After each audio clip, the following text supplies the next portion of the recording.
Good morning, class. Welcome to Black Social Capital. Today we have Miss Kamilah Jelks. We'll be interviewing her, asking her some of the questions that you submitted. Kamilah, how are you today? I'm well. How are you? I'm well. Would you like to kind of do a brief bio of yourself, and then we'll hop into the questions? Sure. So initially, I graduated from Spelman College. I went on to John Marshall Law School, which is that law degree, and then I graduated from there, and I got my final law degree from UConn. It's over there, but you can't see it. Currently, I handle lawsuits for an insurance company. It's all commercial stuff, so it would be companies primarily, some directors and officers of those companies. And that is a little background into what I've done and what I'm currently doing. Awesome. All right. So our first question, what impact did attending an HBCU have on your college experience and your eventual career? Okay. So I did attend Spelman College. It's one of the top HBCUs. And just in case some of you may not know, it is all women's, um, of course, HBCU, which means it's predominantly Black institution. And I would say that experience, I grew up in Macon, Georgia, which is like an hour south of Atlanta, a much rural area. I didn't see a lot of Black people in those higher up positions. Those in management and those in charge were often not Black. So going to a HBCU, specifically Spelman in Atlanta, it was a culture shock for me because I had never seen as many Black people be as successful and just running entire organizations and schools. And, however far you look up, it's a person who looks like you. So for me, it was I don't know, it impacted me, I would say, more so than probably anybody else because it inspired me.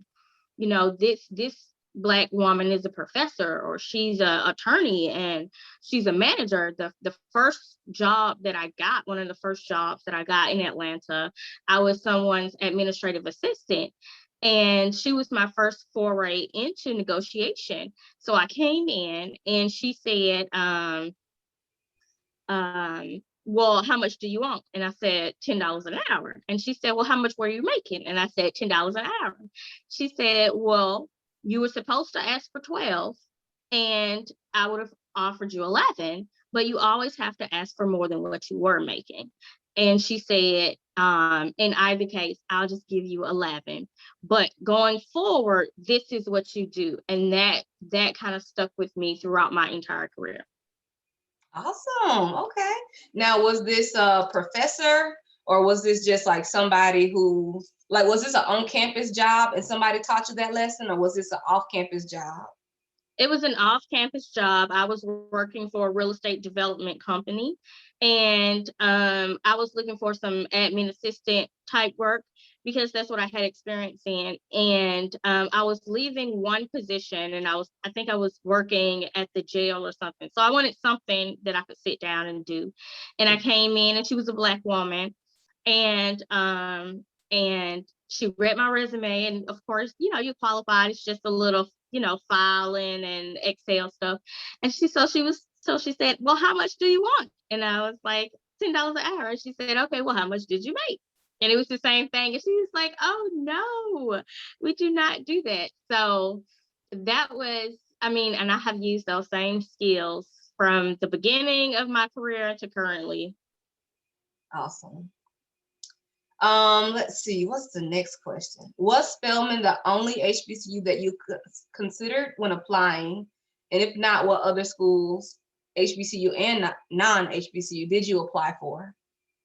Okay, so I didn't even know what HBCU was when I applied. I was the first person in my family to graduate, and I was being helped by teachers to apply to various schools, but I didn't know specifically what a HBCU was. I was referred to Spelman by one of Spelman's graduates. She was a teacher in my high school. And she looked at my resume and she just kind of flippantly said, "Why don't you apply to Spelman?" And she described the school to me and I said, "It's in Atlanta." She was like, "Yeah." So it was close enough for home for me to apply to. And I think that may have been the only one that I applied to. I applied to just about all of Georgia's schools that I knew about, the larger ones. I got into all of them. But I ultimately chose to go to Spelman because of its reputation. Awesome. Being that you are in the law field, and I know you studied pre-law at Spelman, but prior to taking the LSAT, did you always know that you wanted to go into insurance law? Like, were there alternative paths while you were a student that you were considering, or you kind of already knew the direction you wanted to go into?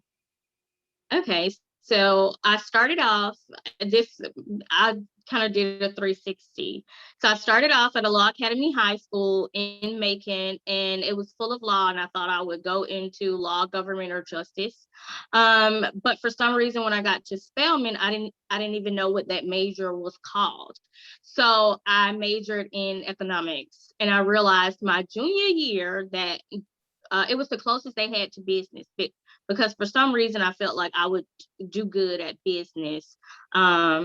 So econ was the closest thing to it. I absolutely hated it, and I changed my major my junior year, first semester junior year, and it had to be something that would accept my math electives, which would be electives. They were required for econ, to accept them as electives, my additional math courses, so that I could graduate on time. And the only two were international studies and political science.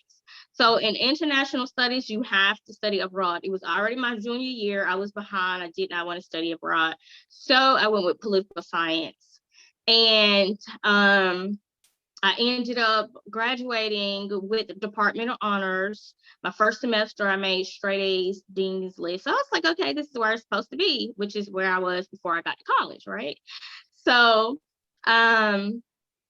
I graduated and I had no idea what I wanted to do. But at the time, the economy was pretty bad. Jobs were paying just nothing. So I said, okay, let's go back to school. And one of my friends was taking the LSAT. And she asked me to take the test with her because people usually pick her up. I mean, people usually drop her off, but they don't come back to pick her up, and she couldn't drive. So she figured if I took the test with her, I would be there to take her back home. So she was a political science major too. And I was like, oh, what are you taking this for? And that's when she told me, this is what you have to take to get into law school to be an attorney.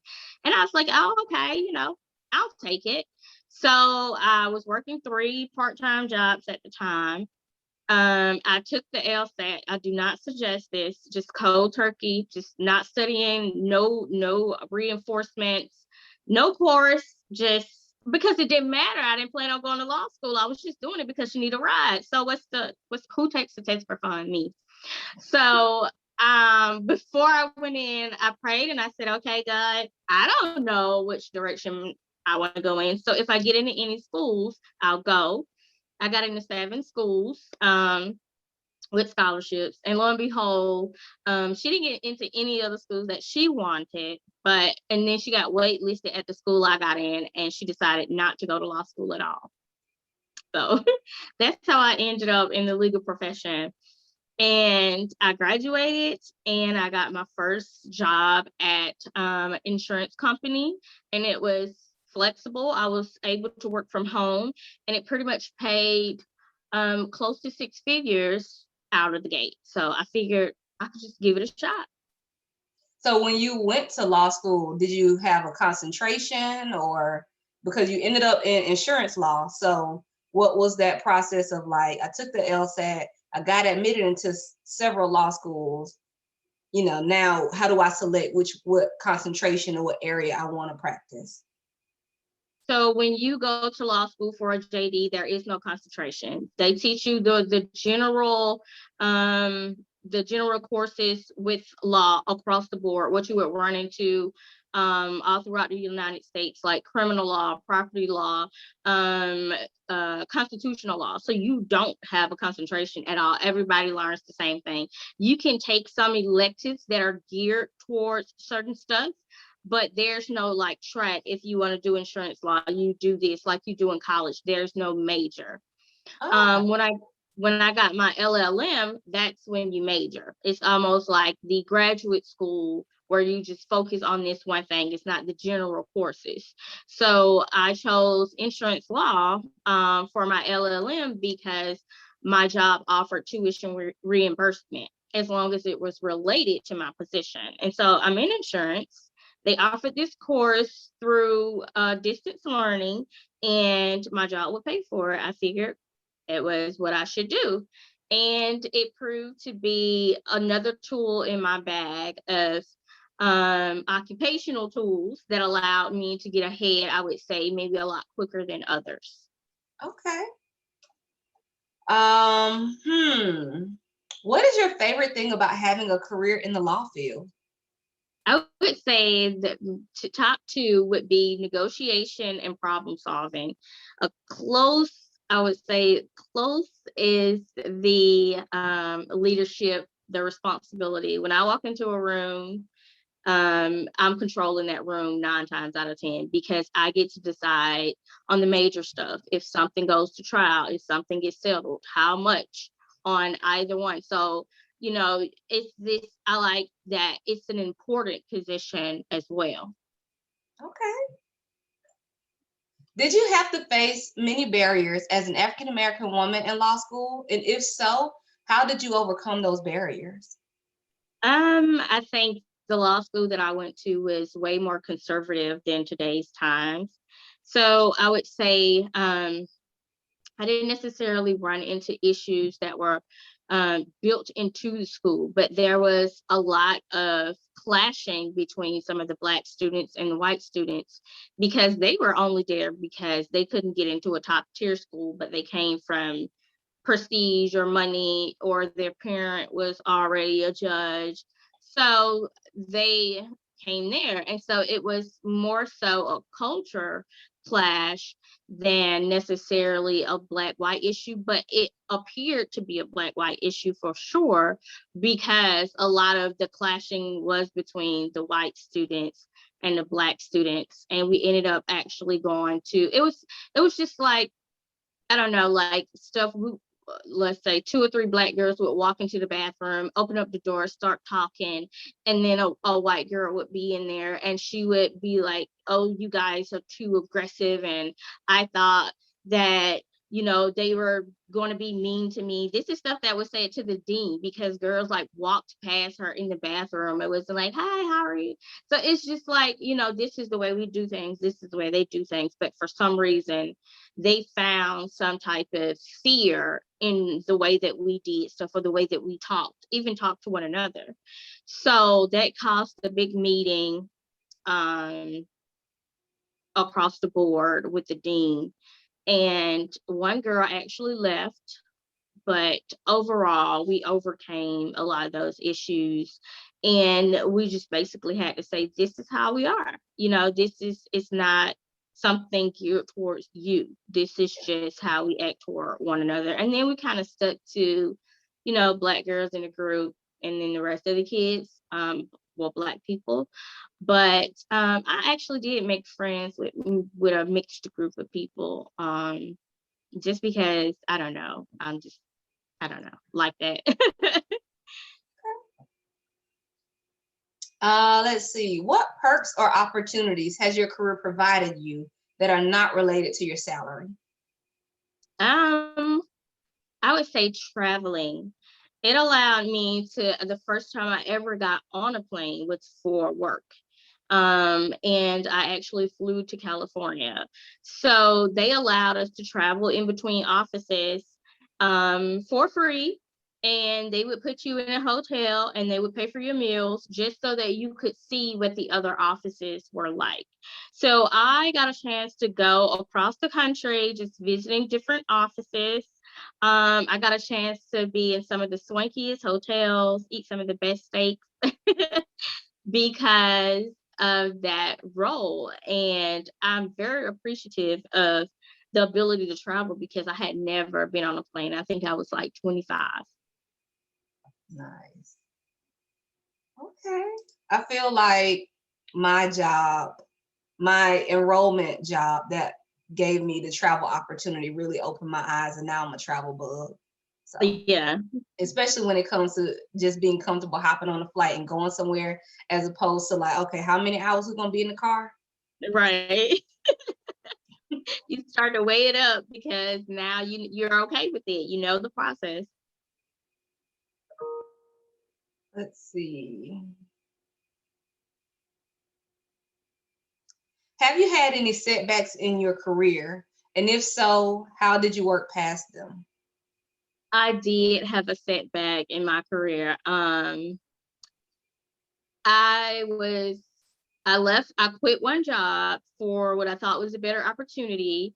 And I ended up having to have surgery on the third day of my new job. And while I was informing them that I had to have an emergency surgery, they let me go because I couldn't be there. So here I was, no job, fresh surgery. I couldn't even apply for positions because I couldn't sit. It was on my lower back. So what I did was, as soon as I could sit up, dust off my resume, spruce it up, and send it to like 100 people, literally. But as soon as I was cleared by my physician that, hey, you can go back to work, I got a position. So it was just a good Lord on that one. And I started at a lower position than what I was, but I was promoted. Um, Probably a year after getting that role with a higher salary than in my previous position. So it worked out. So essentially, you ended up having a medical situation within that probationary period. And because Right. you couldn't come to work and you were in a probationary period, they let you go. Right.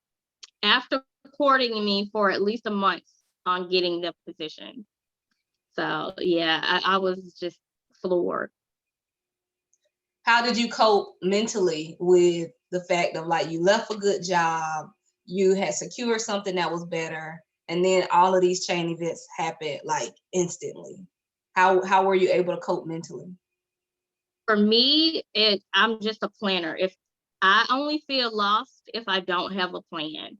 So I had 5 different things in stokes in the fire in terms of, okay, I could work this job, or I could go back to school, or I can continue putting in resumes. I can take a lesser position.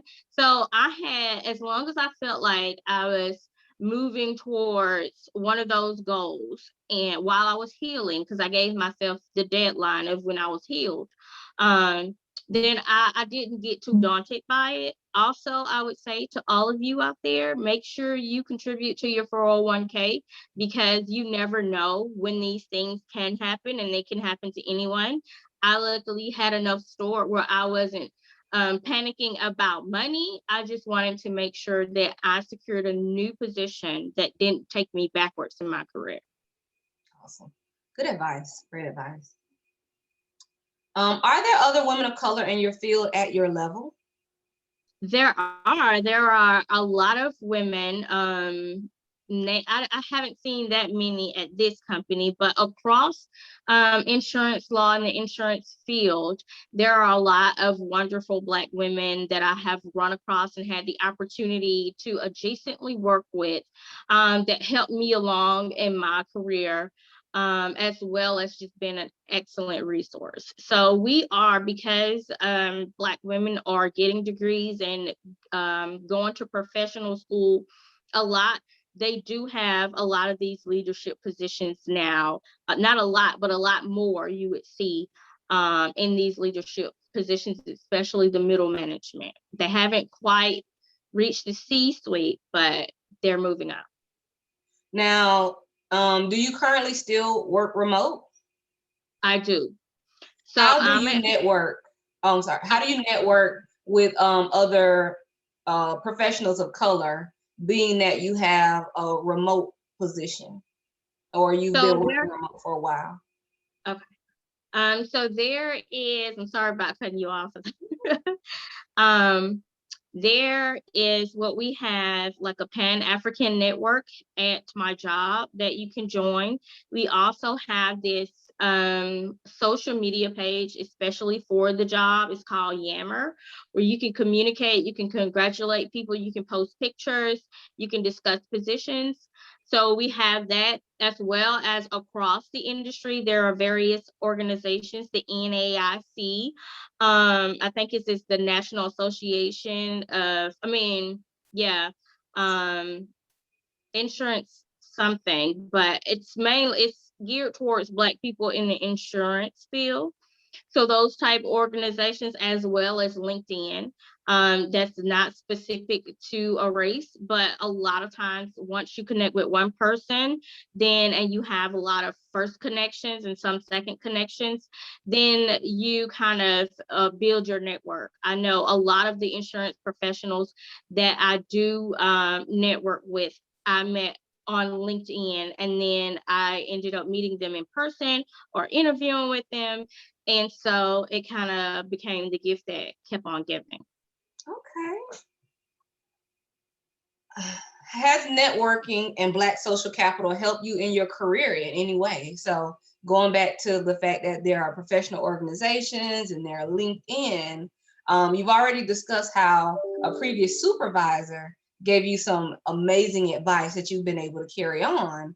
How has Black social capital, so other Black people, how have they been able to positively impact your career? And then how have you been able to kind of reach back or help others? Okay, so when I first started in my position, I did medical malpractice defense. And my boss at the time had not hired someone in 10 years. So he was not the one to train anybody. He didn't want to do it. He didn't have to do it. So it was this Black woman who was, I think she was in a position above mine, but the VP was coming so that he could interview everybody. And she kind of told him that, she says, well, I feel sorry for Kamilah because she has the role, but nobody's training her. She's not learning anything. So she kind of dry snitched on my boss for me because I needed that training. And he wasn't her boss, so there was nothing he could do about it. But after that, I saw a huge difference in his efforts to try to get me trained so that I can learn the information that I needed to learn to be successful. So he then assigned me kind of like a mentor that I could run things by, and she helped me immensely. And I don't mean to sound biased, but most of my help came from women who were in the field. And I try to pay that forward now by mentoring others, by just the knowledge that I have, making sure that I give that knowledge to others who may be younger analysts or in a different field. Also, by networking with Black attorneys, I do get to decide a lot of times the law firms, and I do look at their diversity, which I think everybody should look at a company's diversity. My company is very diverse. And so that does weigh heavily on my decision a lot of times. But I would say just in those small little ways that I can, because I'm not quite management yet. So I don't have that much of a reach, but just the knowledge that I do have, and speaking up for others, I make sure that it's done. Awesome. Okay. Do you have any lawyers in your family? Not immediate family. I think maybe one of my distant cousins is also an attorney. I think I met her once. But like immediate family, which is first cousins, second cousins, parents, grandparents, no. Okay. And you said you were a first generation college student, right? Right. And high school. Ah, okay. Final question. How do you keep yourself motivated to keep advancing in your careers? And what is your career goal? My career goal is to go as high as I can go in the insurance industry, which would probably be a CEO one day. So that's my ultimate aspiration, but you have to move up from AVP to VP to whatever else they insert between those. And the CEO, it varies per company, but I eventually want to be in an upper level management position. I learned the business of insurance through my LLM, and I learned the client facing portion of it here in my current roles. So I think eventually leveraging my experience, I could be able to, even if it's a small one, be CEO. And what keeps me motivated is probably my children. I would probably say if I didn't have them, I probably would consider doing something else, maybe for less pay, or but it is definitely them that keeps me inspired. I want to be an inspiration to them. I want them to see that you can be successful if you work hard and do well in school, like I tell them. So I want to be that example for them as well in-house. We all have our icons and idols and people who we model ourselves after, but I want them to be able to say, well, I always tell them, I have 3 degrees, you can bring me at least 1.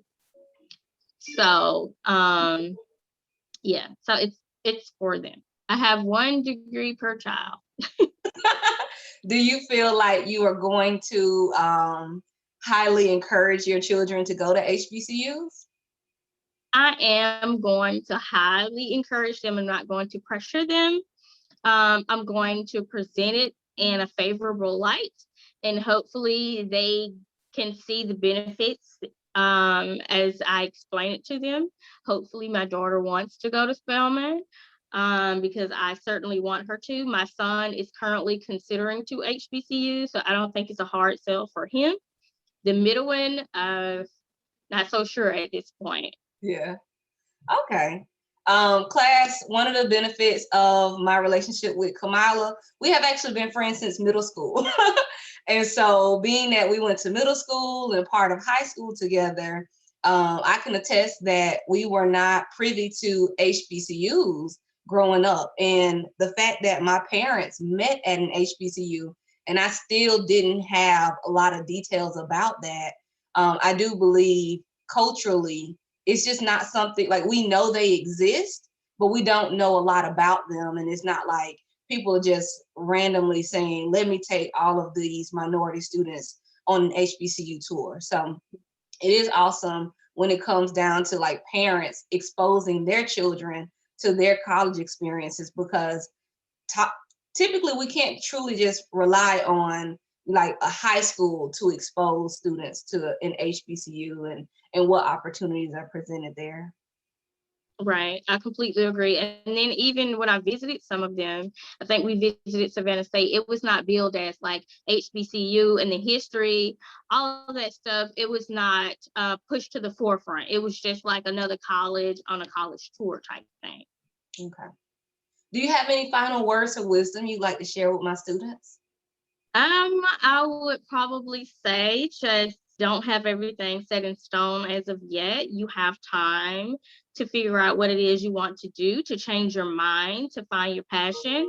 You don't have to be married to anything right now, but you always want to remain diligent and working towards a goal. Awesome. Well, thank you so much, Kamilah.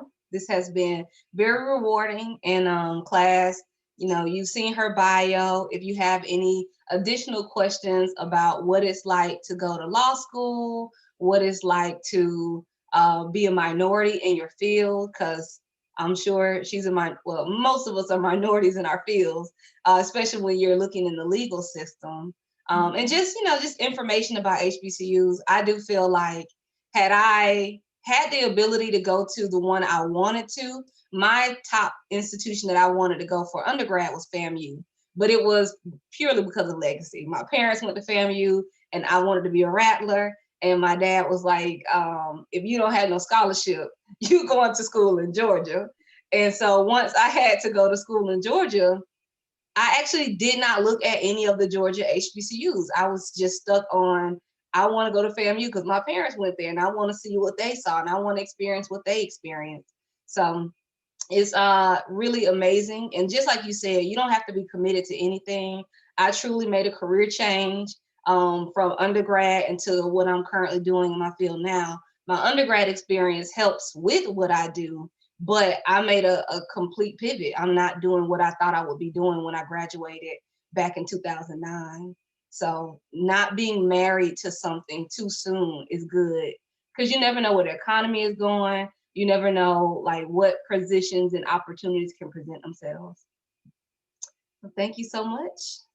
And thank you all for having me. And you have a wonderful day.